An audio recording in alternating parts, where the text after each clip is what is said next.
Plane দুর্ঘটনা এখন বহু কারণেই ঘটতে পারে, সেটা যান্ত্রিক গোলযোগ হোক বা পাইলটের ত্রুটি।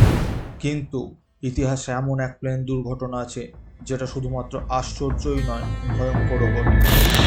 1986 সাল, রাশিয়া থেকে একটি প্লেন ওড়ে যার মধ্যে পাইলট এবং কো পাইলটের মধ্যে একটা তর্ক হয়, যেখানে পাইলট বলে সে নাকি চোখ বুজে প্লেনটাকে ল্যান্ড করাতে পারবে। আর সেই তর্ক মতো সে সত্যি সত্যি তার চোখ বন্ধ করে প্লেনকে ল্যান্ড করাতে চায়। কিন্তু সেই প্লেন ঠিকঠাক ল্যান্ড করার পরিবর্তে আছড়ে পড়ে মাটিতে।